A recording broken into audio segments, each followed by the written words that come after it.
Nikukaribishe kwenye Jumapili hii, tusalimiane hewani. Bwana asifiwe. Na karibu nyumbani mwa Bwana. Niwakaribishe wageni wote ambao ndugu pamoja nasi Jumapili ya leo. Karibuni nyumbani mwa Bwana.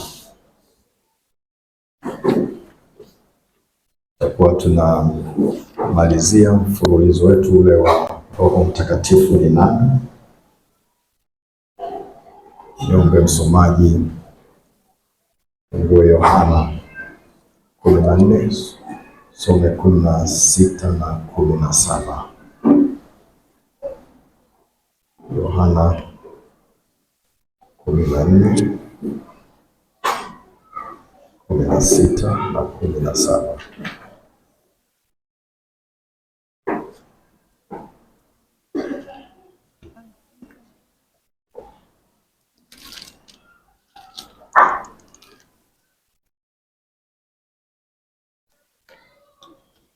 Yohana 14, 16 na 17, Biblia inasema, nami nitamwomba Baba, naye atawapa msaidizi mwingine, ili akae nanyi hata milele, ndiye Roho wa kweli, ambaye ulimwengu hauwezi kumpokea, kwa kuwa haumwoni wala haumtambui, bali ninyi mnamtambua, maana anakaa kwenu, naye atakuwa ndani yenu.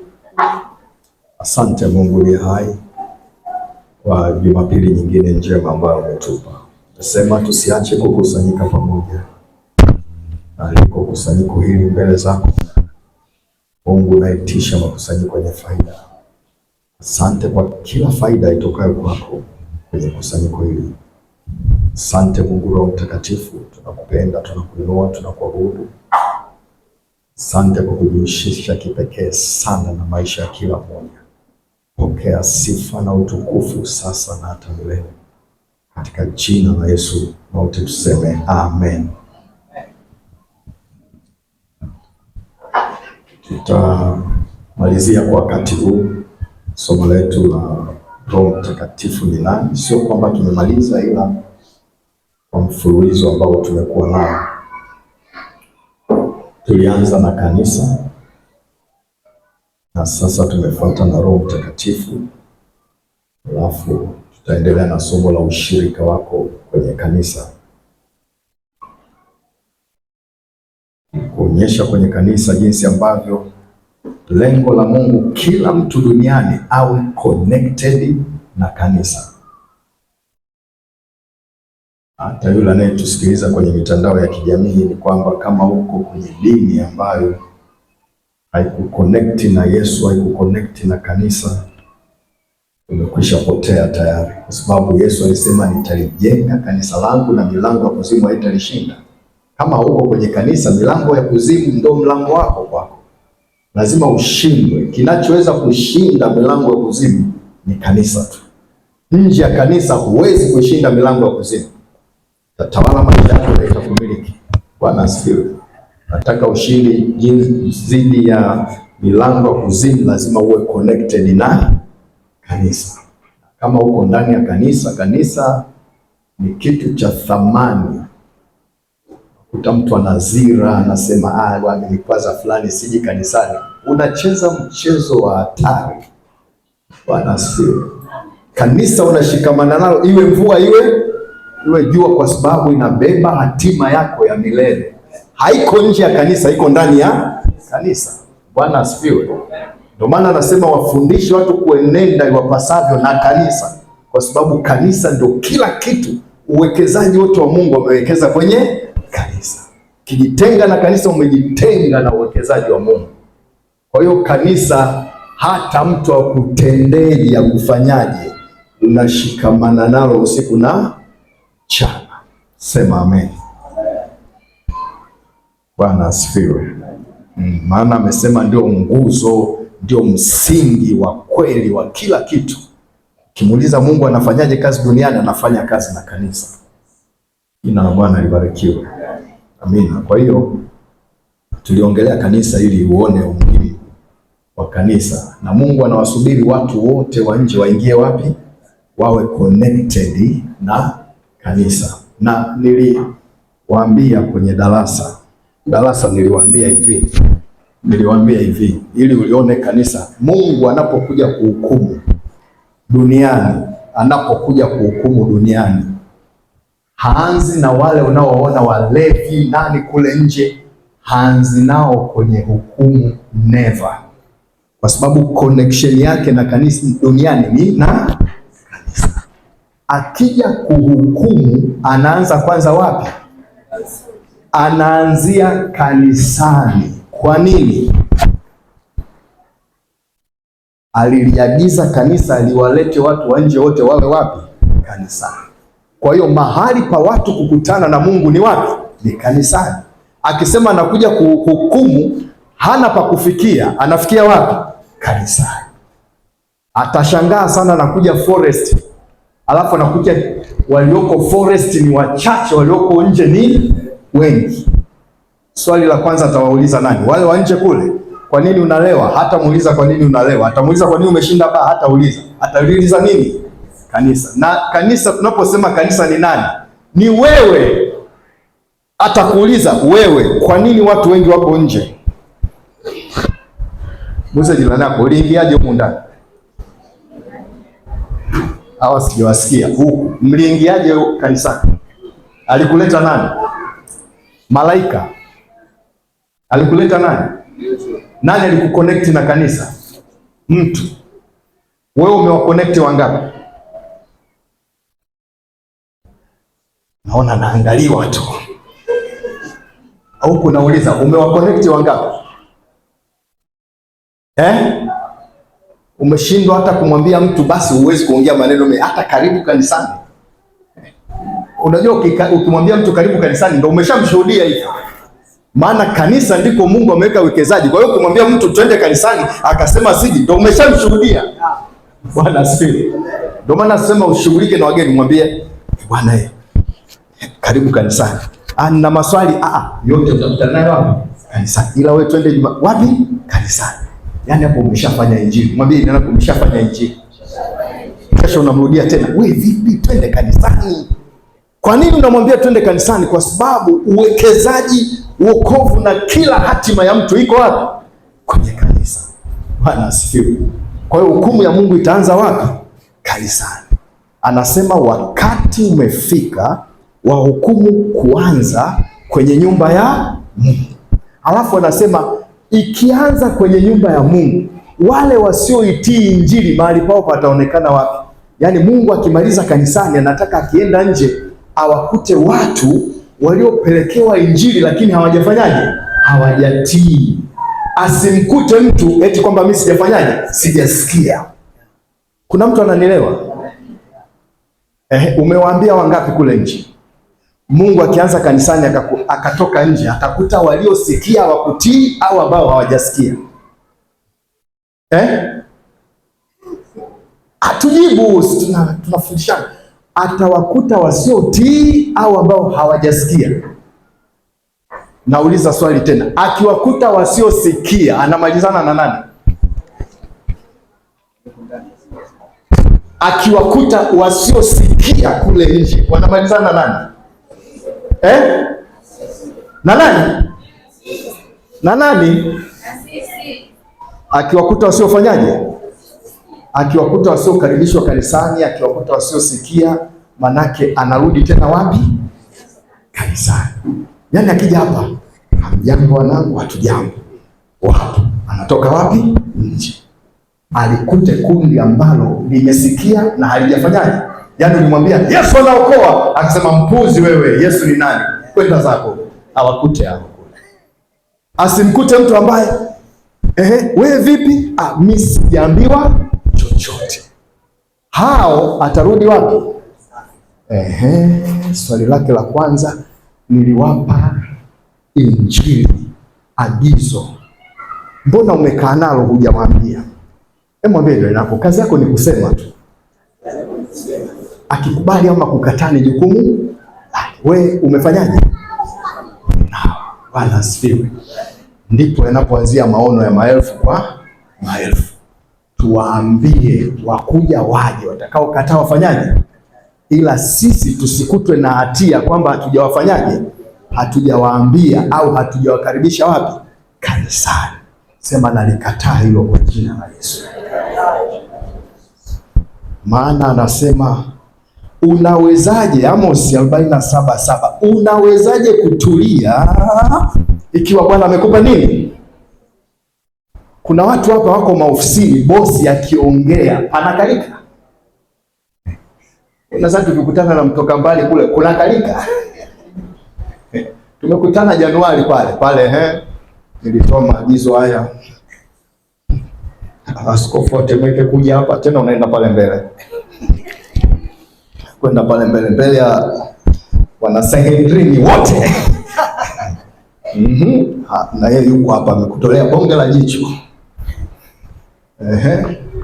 Tulipeana make hii Januari unapewa ya mwaka mzima. Tutakapokutana 1, 2, 3.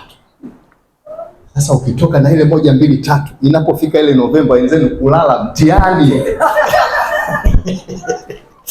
Kwa sababu umepewa nini? Agizo. Na unaenda kukutana na aliyekupa nini? Agizo. Hana maneno mengi tu. Tuliambiana 1, umeleta nini? Na ndivyo inavyokuwa kwa Bwana. Anasema unawezaje kutulia ikiwa Bwana amenipa agizo? Afa nitaniuliza mimi, wewe agizo la mtoka mbali ulikuwa unatetemeka Novemba ulali. La kwangu mbona umeliweka kwenye draw? Mbona la mabosi tunakimbizana? Unawaza asije kanifukuza nini? Kazi. Angalia jirani yako. Mwambie Jumapili ijayo karibisha mtu kanisani.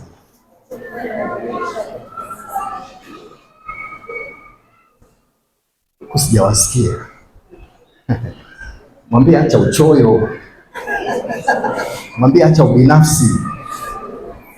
Yaani wewe unakuwa huna tofauti na wale watu ambao unawatembelea kila siku, nasema afu amepika pilau eti, afu unatokea ameficha wapi? Tutaisikia tu harufu yake pale barazani. Afu pilau ya sasa hivi, yani unajua tu hii haijapikwa muda mrefu. Bwana asifiwe. Tuko na Roho Mtakatifu lakini ndio nakuja huko. Atasema mbona alisema Roho Mtakatifu anakuja wapi? Njoo. Ninapokuambia kamkaribishe mtu au mwambie mtu aokoke, wewe aje mwingine njoo. Ndo amekutana naye njiani anamshuhudia, si ndio? Wewe unaongea naye mtu aliyoko wapi? Nje, unayemwona kwa nini? Uwezo wa kuingia ndani unao? Uwezo wa kushughulika naye ndani unao? Una. Wewe una Roho Takatifu. Yuko wapi? Wewe, sisi ametupa kazi ya kushughulika nje, yeye ashughulike wapi? Ndani. Huyu akikutana asimwambie Yesu anaokoa, manake anamzuia Mungu kufanya kazi zake. Ana kiu ya kumshuhudia kwamba huyu akifanya kazi yake ya kumwambia naokoa, mimi kule ndani nitashughulika naye. Lakini usipofanya hivyo, manake ndo kumzimisha nani? Unamzimisha asifanye kazi anayotakiwa kuifanya. Mshuhudiaji wa kwanza sio wewe, mwambie jirani yako.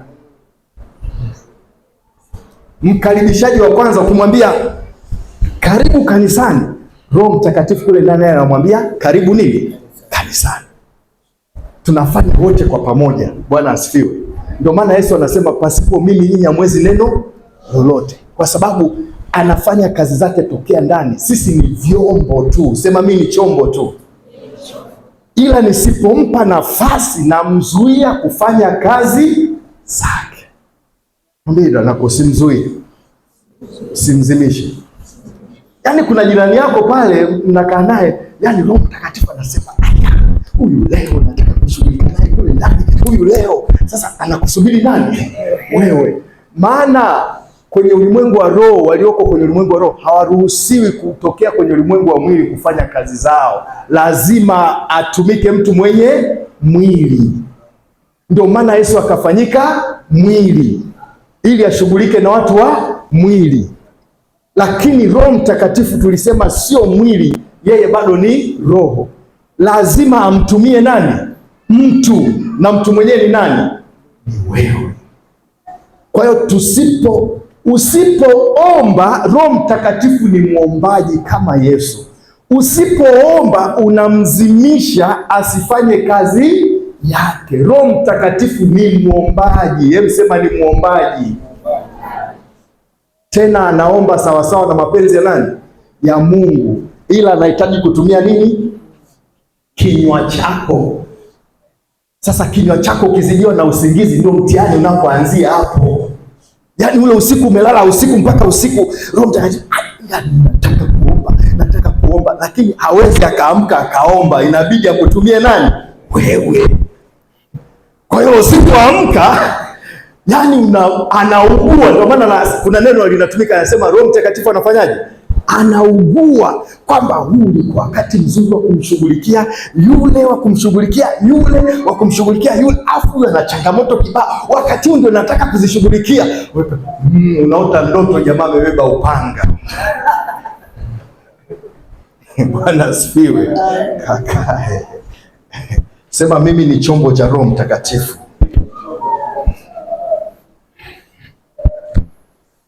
Na tukasema Yesu alikuwa Mungu kamili kwa 100% na alikuwa mtu kwa 100%, lakini pia ni nafsi ya Mungu kati ya zile nafsi ngapi? 3. Lakini tukasema pia Roho Mtakatifu naye ni Mungu na ni nafsi ya Mungu, lakini tukasema naye ni mtu asiyeonekana. Hebu sema Roho Mtakatifu ni mtu asiyeonekana.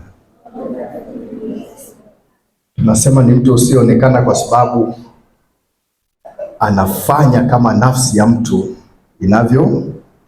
inavyofanya. Bwana asifiwe. Kwa hiyo ninapomalizia leo, nataka kutumia neno ambalo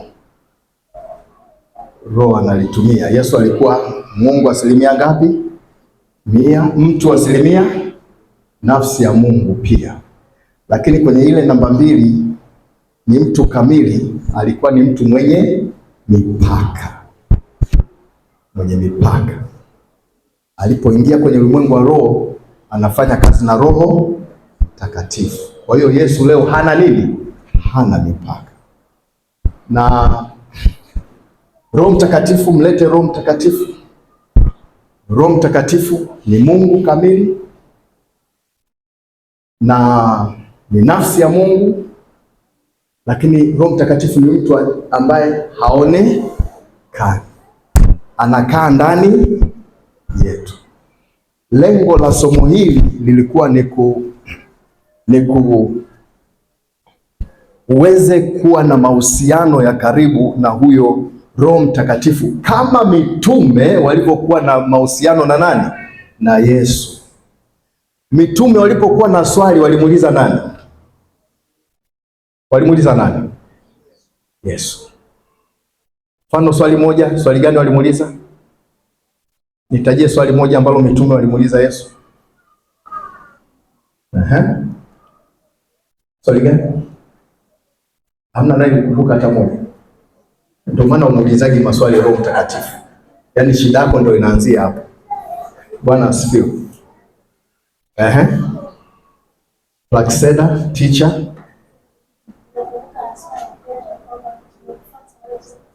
Unasikia hiyo? Petro akauliza, Bwana mkubwa, ulinikuta navua samaki kule, nilikuwa na kampuni kule, nilikuwa na familia kule, nilikuwa na nyumba na makazi, ukasema tukufuate ndio yamekuwa mazima. Sina kampuni, sina nini. Akasema tutapata nini? Alijibiwa kujibiwa. Wewe maswali yako unaanzaga kumuuliza nani? Shoga yako. Ndio unapokuwa hapo. Bwana asifiwe. Hata ulipokuja kwenye ibada ya siku ya leo, najua watumishi wanaombea watu, lakini wewe jiconnect na nani? Na Roho Mtakatifu, maana ndiye anayewamiliki watumishi wote na ndiye anayewaongoza kwenye mambo yote, na hawatumii nguvu zao, wanatumia nguvu za Roho Mtakatifu. Mwambie Roho Mtakatifu, kuna changamoto hii, usimpangie majibu. Tunaposema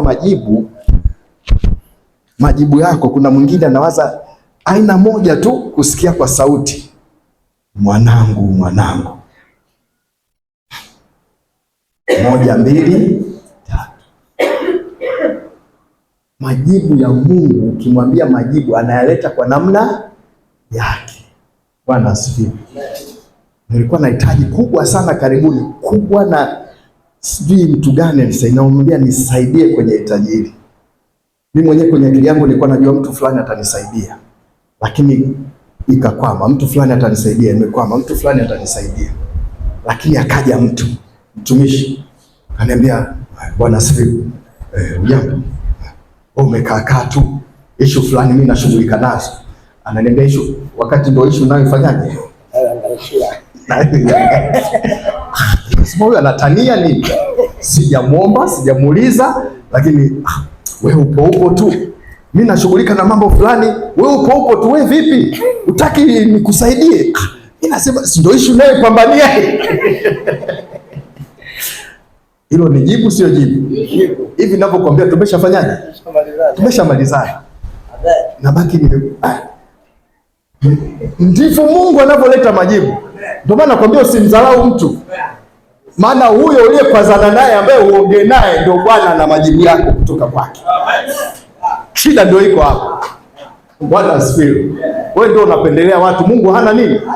Haya, kama huyu jamani ningekwazana naye au nini, si ningesalimiana naye tu, mtu mwenyewe nimekwazana naye, ngoja niende. Lakini wapi Bwana, nipo simama kupiga naye story, nasema wewe vipi, uko wapi? Yaani yeye ndio anani, na mimi alivyoniambia nikajua, nikamwambia, nilimshukuru, asante. Lakini huko namwambia asante nani? Asante Roho. Bwana asifiwe. Hilo ni jibu, sio jibu? Sasa wewe endelea kulisubiri kwenye dari. Mwanangu, maombi yako nimeyasikia, ninakujibu sasa. Hapana wapendwa, haiko hivyo. Bwana asifiwe. Nimeshaongea sana kuhusu, yaani wewe ukimwambia Mungu Roho Mtakatifu akusaidie, usianze kumpangia njia za kufanyaje, za kukusaidia. Usimpangie. Amen. Niliwaambiaga kule nyuma, nilikuwa na changamoto ambayo ilikwama kabisa, sina majibu. Nikaomba, nikamwambia Mungu, kwa sababu hujanijibu basi. Mungu akasema tusitaniane. Nilikuwa napita njiani, nikakuta gazeti limefungiwa la vitumbua. Mtu alifunga sijui vitumbua, ukilikuta na mafuta, si unajua kama limefungiwa maandazi sijui vitumbua, kigazeti tu, ila kulikuwa na kapicha fulani ambako ndo kalininasa kitumbua, lakini kapicha kale. Nikaenda nikasimama kidogo kuangalia hii picha, mbona picha, nikaenda kuifanyaje, nikaiokota ile picha na ishangaa, nataka kutupa, nikageuza nyuma. Kugeuza nyuma, download ya majibu yote niliyokuwa nayatafuta yako kwenye pepo. Hayo ni majibu, sio majibu? Shida yako unampangia Mungu, jibu langu litapita hapa. Hapana. Ukishamwambia we kaa mkao, atakujibuje? Yeye ajua. Bwana asifiwe. Roho Mtakatifu ni Mungu, nafsi ya Mungu, ni mtu asiyeonekana na asiye na nini, na mipaka. Lengo la somo hili ni kumtambulisha kwako, yuko ndani yako, uhusiane naye, uongee naye. Bwana asifiwe. Kama ni mtu anaongea haongei, tunamwita mtu kwa sababu anafanyaje? Anaongea. Kama ni mtu ukimuuliza anafanyaje? Anajibu. Bwana asifiwe. Ni mtu na hana nini? Hana mipaka. Ninapomaliza somo hili nimtambulishe kwako. Kama mvua inapita, fungeni madirisha.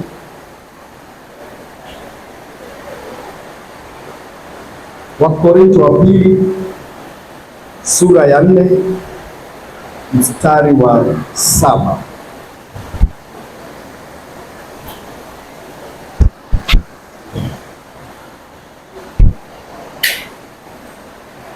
Korinto wa pili sura ya 4 mstari wa 7.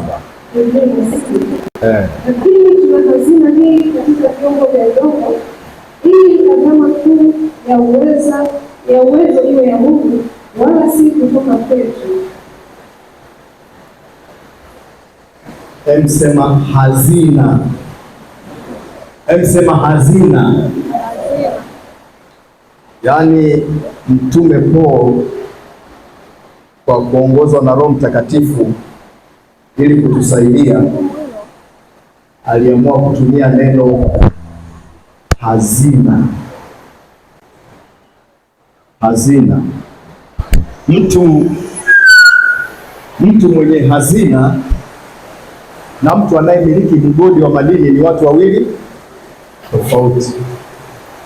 Mtu akikwambia kwa mfano Wizara ya Fedha kule inaitwa, ukienda pale zilipo ofisi za Wizara ya Fedha panaitwa hazina. Unaelewaje? Ni mahali ambapo chanzo cha hela zote za nchi inatokea wapi? Pale. Lakini sio hivyo tu, kuna benki ya BOT, benki kuu, nayo inaitwa nini? Hazina. Wanahifadhi ya dhahabu hizi kabisa, wanazihifadhi kwa wingi wa kuweza kulibeba taifa wakati wa changamoto. Yaani zikitokea changamoto kubwa, ile dhahabu inafanyaje? Inauzwa, inaweza kulikwamua nini? Taifa. Wana hazina hiyo ya dhahabu, yani nyingi. Kwa hiyo ukisikia mtu amekwambia huyo ana hazina na huyo ana mgodi, au wewe ukiambiwa uchague kati ya hazina na mgodi, unachagua nini? Kuna mtu atachagua mgodi wa dhahabu, mimi nitachagua nini? Hazina. Kwa sababu mtu akikukabidhi mgodi, una kazi ya kufanyaje? Ya kufanya, kuchimba nini? Dhahabu. Yaani akikwambia mgodi wako ukaze mashine, chimba, fanyaje makazi, sijui nini, yaani mpaka uione dhahabu, jasho limefanyaje? Limekutoka. Lakini mtu akikwambia nimekukabidhi hii hazina, manake imeshafanywa nini? Kazi. Wakikwambia na kukabidhi ile hazina ya pale, manake unakabidhiwa sefu la madhahabu na madini yote ya nini? Yaani alishachimbwa, wewe kazi yako tu ni haya hapa. Bwana asifiwe. Anasema lakini tuna nini katika vyombo vya nini? Namleta kwako. Yaani Mtume Paul jaribu kutafuta lugha ya kuongelea huyu aliyeko ndani yetu ni wa ngazi gani. Hakupata neno la karibu sana, alipata neno linaloitwa nini? Hazina. Sema hazina.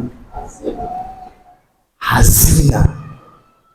Mtu mwenye hazina ana kila kitu. Bwana asifiwe. Ana kila kitu. Kwa hiyo Roho Mtakatifu, soma Mwanzo sura ya 15 mstari wa kwanza. Soma Mwanzo sura ya 15 mstari wa kwanza. Ni andiko linalo fanania na hili. Mwanzo 15. Lengo ni mahusiano yako na Roho Mtakatifu, ushirika wako na Roho Mtakatifu, uishi na Roho Mtakatifu. Mwanzo 15 mstari wa kwanza. Biblia inasema baada ya mambo hayo alimjia Abraham katika njozi. Katika nini? Njozi ni nini? Alikuwa anaota nini? Ndoto. Neno likamkuta huko. Nikisema usiogope. Abraham, mimi ni ngao yako na thawabu yako kubwa sana. Asiogope. Mungu anamwambia mimi Mungu kwako. Mambo mangapi? Mwanadamu kikubwa anahitaji ulinzi na nini? Hazina. Anaposema thawabu, manake ni hazina. Bwana asifiwe. Mungu anajitambulisha kwamba yeye ni mlinzi na hazina. mahitaji ulionayo. Bwana asifiwe. Hivi kama una dhahabu kilo 500 nyumbani kwako, changamoto yako kubwa ni nini?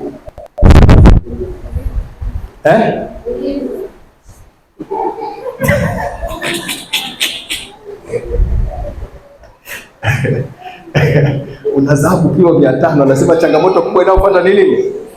Maana watu wote watakuwa nakodolea jicho wako hapo. Bwana asifiwe.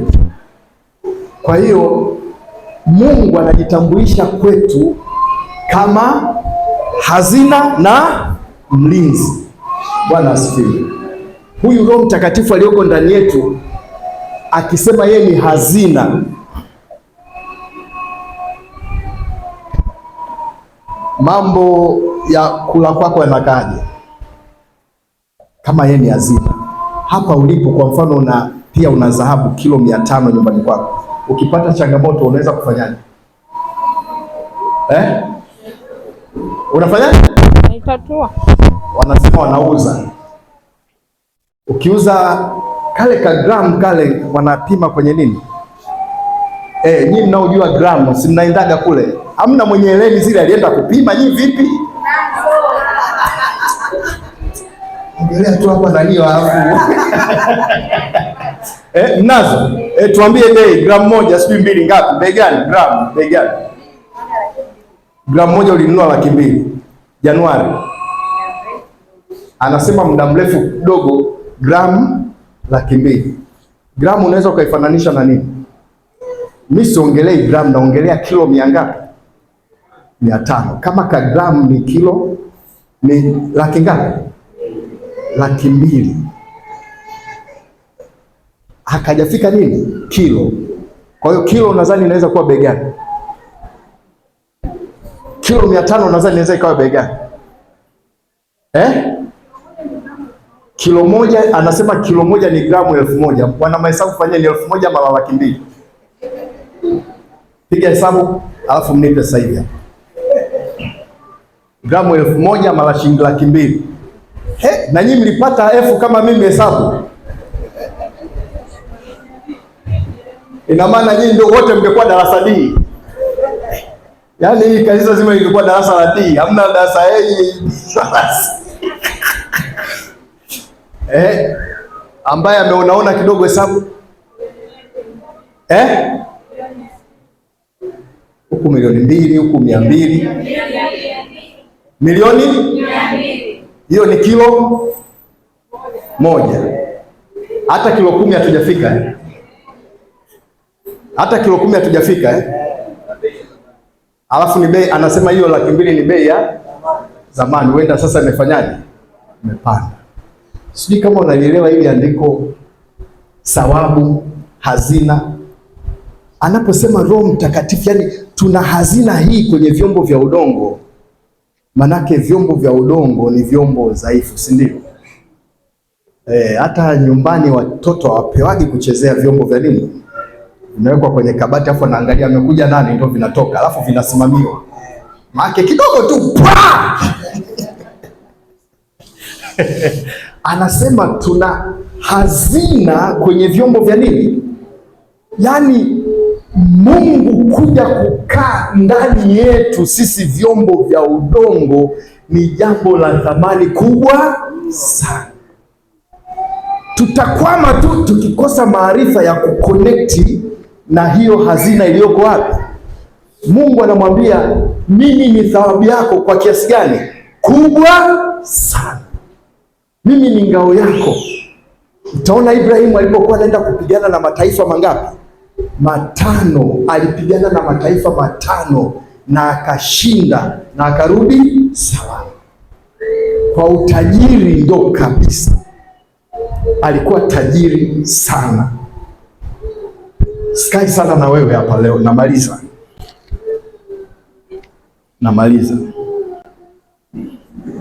Sema Roho Mtakatifu yuko ndani yako. Natakiwa kufanya mawasiliano naye.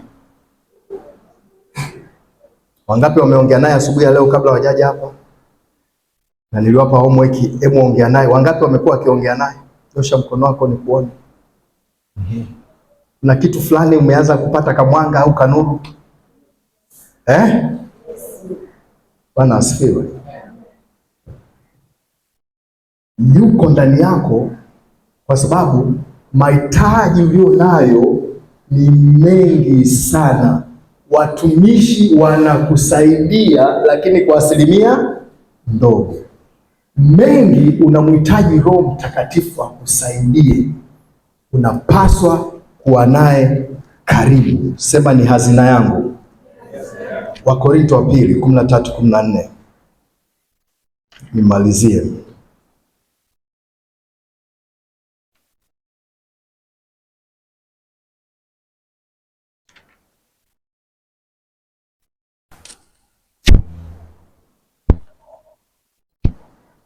Korinto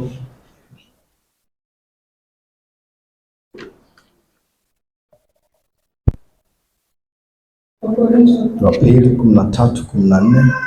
Biblia inasema, neema ya Bwana Yesu Kristo na pendo la Mungu na ushirika wa Roho Mtakatifu ukae nanyi nyote. Na ushirika wa Roho Mtakatifu. Hazina anatajwa kwamba ni hazina ndani yako, kwamba uwepo wa Mungu uwepo ndani yako. Mungu uwepo ndani yako. Unajua, kumwambia mtu nje ya kwamba wewe ni mwana wa Mungu na Mungu anakaa ndani yako, atakutukana matusi yote. Lakini jambo hilo ni kweli.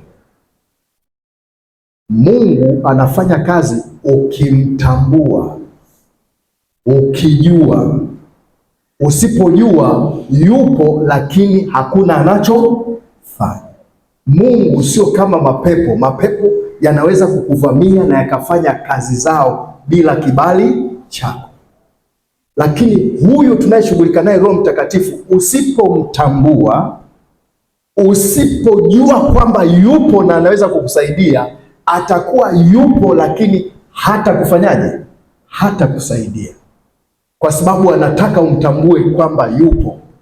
Na utambuaje kwamba yupo? Ni kwa kusema naye, kwa kumshukuru. Hata kama kwa kubahatisha, anasema japo kwa kupapasa papasa, lakini hutapotea. Ni bora mwanafunzi anayeuliza akakosea kuliko yule aliyekaa kimya. Wasiliana naye kwenye makosa yako, yeye anajua jinsi ya kwenda na wewe mpaka mkakutana mahali mkaelewana. Bwana asifiwe. Bwana asifiwe. Kwa sababu tofauti yetu sisi na watu wengine wote wala sio ibada, kwani wengine hawaabudu. Wengine wanaabudu kuliko sisi. Wala sio Biblia, kwani wote hawatumii Biblia. Hata wale wa hii wanaitumia, tena wanaijua kuliko sisi. Nimeona Wakristo mahali fulani wamebananishwa kwenye muhadhara, wamewekwa maandiko mawili matatu blue, wanaijua. Kinachotutofautisha ni uwepo wa Roho Mtakatifu ndani yetu. Nukta. Hiyo ndio tofauti yetu.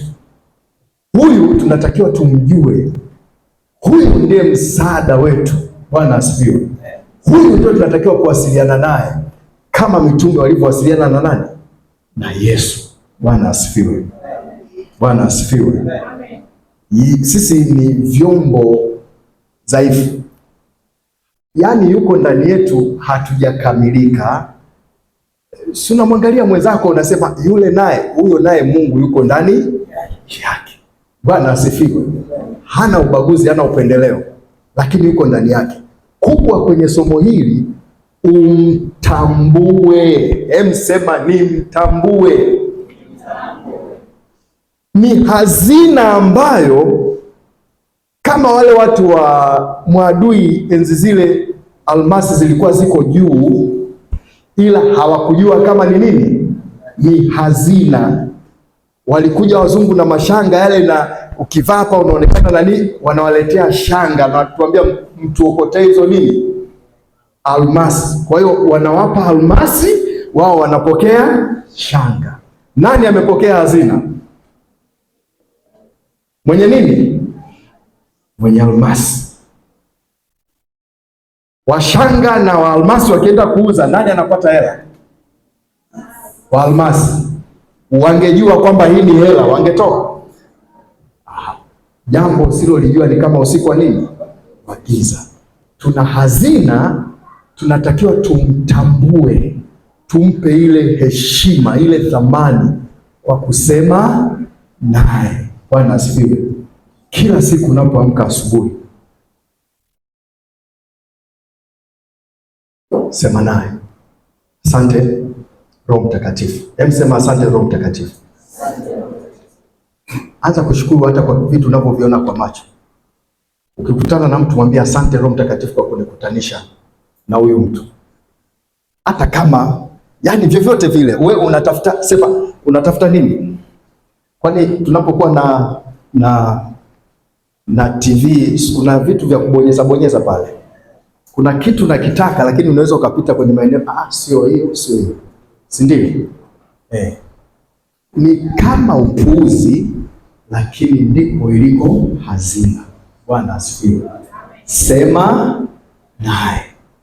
Ukutana na mtu kikwenda, ukiondoka sema asante Roho Mtakatifu kwa kunikutanisha. Kuja asante Roho Mtakatifu kwa kunikutanisha. Hiyo inajenga nini? Anaanza kujua kwamba unamtambua. Bwana asifiwe. Kiamka asubuhi, asante Roho Mtakatifu, tuna siku nyingine njema, niongoze leo. Ukifika mahali kuna jambo zuri zimetokea, hata kama ni la kawaida, mwambie asante nani? Roho Mtakatifu.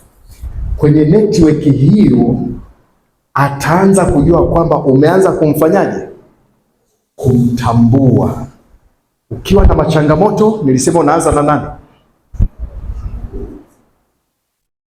Unaanza na nani?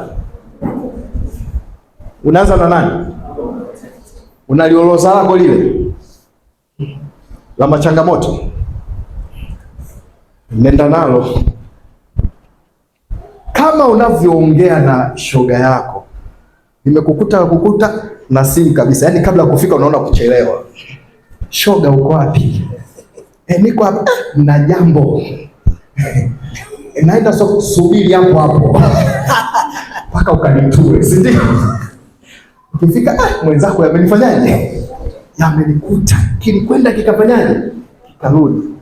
Anza hiyo biashara na Roho Mtakatifu. Anza kwanza naye. Shoga yako awe namba 3, namba 4 huko. Ila anza naye. Ya kwamba limenikuta leo. Bwana asifiwe. Amen. Neno la msalaba kwa wanaopotea ni upuzi, ila kwa wanaookolewa ni nguvu ya nani? Ya Mungu. Hicho utaanza kukutana na hiki tunachoongea hapo. Maana wengine nadhani tumeandika hapa tu maandishi. Hatujaandika maandishi, tumeandika kitu tunachokijua. Bwana asifiwe. Bwana asifiwe. Mpaka yale maamuzi magumu anahusika. Nadhani nilikwambia niliacha kazi kwa notice ya masaa 24. Sasa usizani, sasa utaniuliza, uliacha kwa ajili ya nini? Ulisikia Bwana asema vita. Acha kazi. Kafanye huduma. Hamna kitu kama hicho. Bwana asifiwe. Unafikia mpaka kuacha kazi masaa 24 kwa sababu nini? Umekwenda naye mpaka umemwelewa kwamba huyu ndiye, haya ni mawazo yangu, hiki sio. Yale maamuzi magumu kwenye maisha yako bado anaweza kuyahendo. Bwana asifiwe. Bado anaweza kuyahendo. Nisema kwa napita Tazara, naenda kazini siku hiyo, nimeshindana naye kwa miezi 6. Wewe mwenyewe unasema asiyefanya kazi asifanyaje? Unaniambia niache kazi. Uone unapingana na neno, unajifanya una maandiko. Subutu. Bwana asifiwe. Lakini unasikia nini? Ni fomu ya mawazo yanakuja ndani yako. Yale mawazo yanayokuja ndani yako hapa, wote kati ya mawazo yanayokuja ndani yako ya Roho Mtakatifu. Kusema naye kukusaidie kuanza kuyachambua mchele na pumba. Bwana asifiwe. Bwana asifiwe. Amen. Lakini hatua ya kwanza, anza kumshukuru, anza kumwambia akuongoze.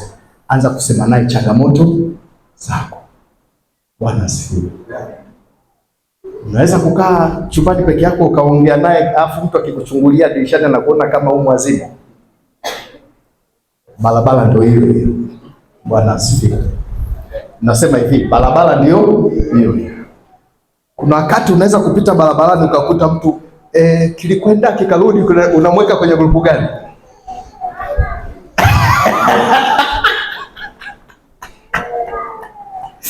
Sasa ukiona pale barabarani unapita huko mwenyewe, saa zingine sema naye tu, mtu akikuchungulia aseme yule kidogo nati zimefanyaje. Yaani hapo limekukuta la kukukuta, ambalo ongeza kumwambia shoga subiri hapo, ambalo haliwezi kusubiri. Yaani hilo unamalizana naye popote popote pale ulipo. Umeenda kwenye interview, wamekukong'ota unatoka unaona blue na kijani. Wakati huo mimi sina maarifa, nilipotea. Baada ya kurudi Mbagala nikaenda airport. Ningekuwa na maarifa haya nisingepotea, ila nilipotea kwa sababu nilikuwa sina maarifa na sijui mtakatifu. Ufanya kazi, umetoka kwenye interview, unatoka badala ya kupanda basi la Mbagala unapanda la kwenda airport. Asa unashangaa unakuta ndege, naona ndege zinaruka. Nasema tangu lini Mbagala ndege zinaruka chini? Ndege zinaibuka kutoka chini. Wapi hapa? Ndio naona international airport. Ilibidi tu nikubaliane na matokeo, kushuka kwenda kuangalia ndege zinavyo. Mambo haya wengine sisi ndio ametulazimisha umjue Mungu kwa lazima. Bwana asifiwe. Anasema inakuaje hii? Mmeenda kwenye ubalozi natafuta visa kwenda majuu. Yule consular yule wa visa pale. Anasema dokumenti zako zote ziko okay. Ila nikikutazama dunia na mambo hii. Anasema dokumenti zako zote na kila kitu, tiketi zako nini na kila kitu. Huyu mdada Joy anaelewa niliugua siku ngapi? Wiki 2 naugua. Anasema dokumenti zako zote kila kitu kiko okay. Amemaliza mambo ya dokumenti ni amemaliza, afa amenikodolea jicho. Ila nikikutazama wewe uko unakwenda urudi.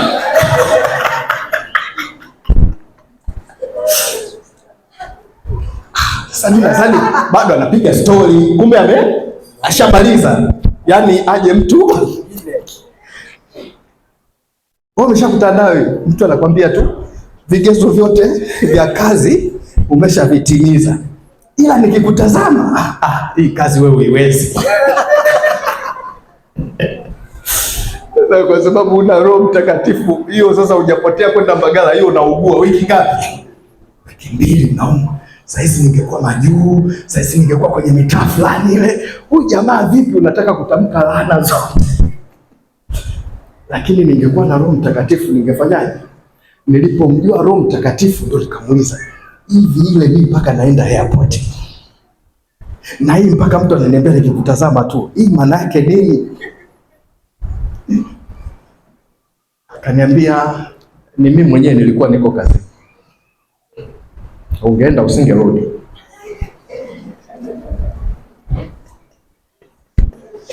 Kwa hiyo wakati ule ungenitafuta wala usingehangaika na kujaza sijui nini, yani ningekwambia tu hiyo achana na. Ila sasa kwa sababu mimi naongea unisikii, songa mbele. Tutamalizana mbele ya nini? Ya safari. Nashangaa kitu gani, naambia narudi kwa pastor pale, namwambia ameniambia akiniangalia. Alafu pastor amenikumbusha juzi hapa karibuni tulikuwa tunapiga story fulani. Alinikumbusha na Joy alikuwepo. Akasema unaikumbuka ile? Ukipima leo wewe ungerudi? Ningamwambia nisingerudi. Lakini nilikuwa sina maarifa ya kushirikiana na nani. Ningekuwa na maarifa hayo angenisaidia mapema. Ndio pale unasema nipeleke hii barua kwenye ofisi fulani, unasikia nini? Uzito. Ili jambo nikamwambia fulani, unasikia nini? Uzito. Ili jambo nimshirikishe fulani, unasikia nini? Uzito. Ujue Roho Mtakatifu yuko kazini kwamba hilo jambo usifanye, au huyo mtu usipeleke hiyo issue.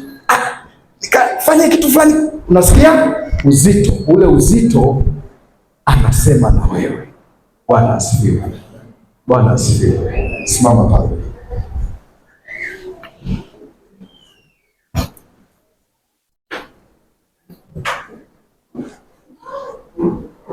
Tutafanya zoezi moja tu la haraka.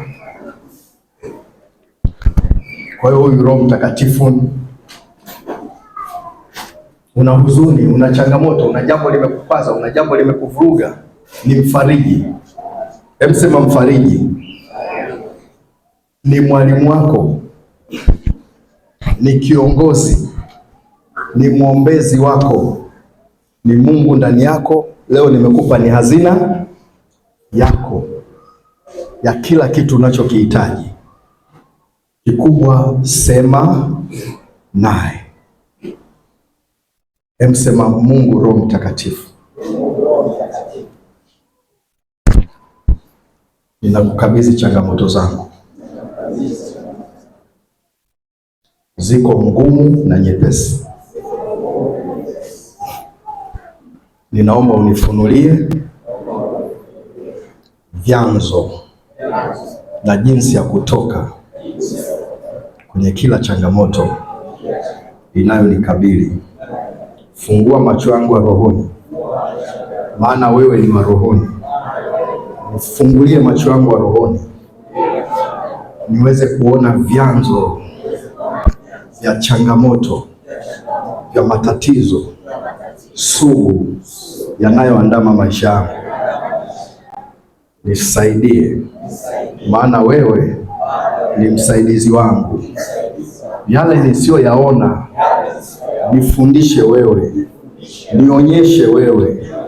Njia nisiyoiona nionyeshe wewe, maana unaona vyote na unajua vyote, hata ninayokabiliana nayo unayajua.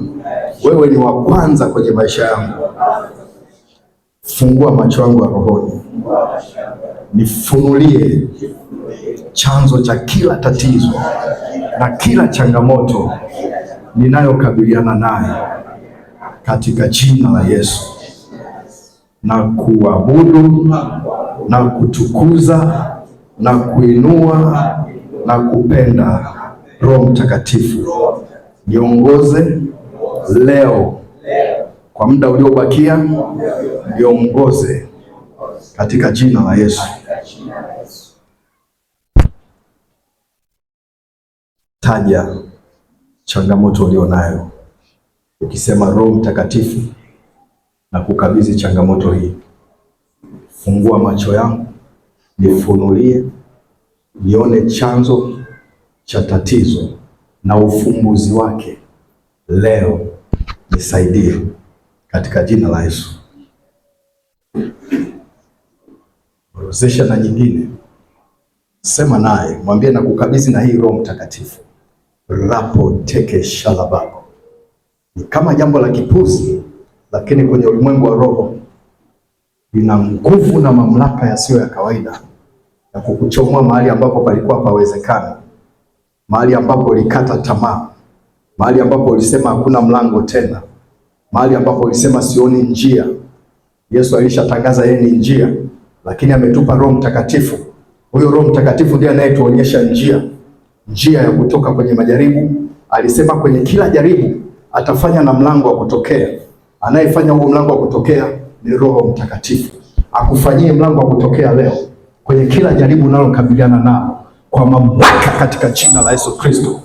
Kwa mamlaka katika jina la Yesu Kristo. Maana hayuko mbali na wewe, yuko ndani yako, yuko kwa ajili yako, yuko kwa ajili ya kukusaidia, yuko kwa ajili ya kukusaidia. Mitume walipokuwa wanazama na mtumbwi kule kwenye bahari, walimwita Yesu. Wakati wanamwita Yesu, Yesu alikuwa amelala usingizi, hafanyi kazi hizo, alikuwa amepumzika. Ile dhoruba haikuwa na sehemu kwake, wakamwita Yesu. Sisi tunamwita Roho Mtakatifu kwamba atusaidie. Yesu alisema nawaletea msaidizi mwingine. Yuko msaidizi ndani yako wa kukusaidia changamoto ulizo nazo, wa kukusaidia kwenye majaribu ulio nayo, wa kukusaidia kwenye mapito ulio nayo. Hauko peke yako, hauko peke yako. Yuko yeye aliye hai, ana uwezo, ana mamlaka wa kukutoa pale. Roho Mtakatifu Mguse kila mmoja, jifunue kwao, jidhihirishe kwao kwa jina la Yesu Kristo, kwamba wewe ni rafiki wa karibu, ni msaada wa karibu, ni mshirika wa karibu, ni msaidizi wa karibu, una majibu ya karibu kwa watu wako. Ripa katoroboshi, ripa katorashika, rindo rema shato, reke saparabasi, ripa bota rabashika, ripa rabashaka. Uzuri wa Roho Mtakatifu, tunaongea naye, sio kila wakati tunasema kwa jina la Yesu Roho Mtakatifu, kwa jina la Yesu Roho Mtakatifu. Ni wa karibu, tunaongea naye, tuna mazungumzo naye, akusaidie. Fungua macho yao ya rohoni, sema nao kwa lugha nyepesi ambayo wanaweza kuielewa, katika jina la Yesu. Na kama yuko yote anayehitaji maombezi hapa mbele, unaweza ukapita mbele. Karibu, yuko hapa, Yesu yuko hapa. Kama unahitaji maombezi ya namna yote, karibu. Wewe endelea kuomba tu, na ukiona hata uelewi vizuri jinsi ya kuliweka hitaji lako, nena kwa lugha. Tumia muda mrefu wa kunena kwa lugha. Unaponena kwa lugha, unampa nafasi kwenye changamoto zako, kwenye mahitaji yako. Rapa katori bashanda rabashika. Endelea kunena kwa lugha.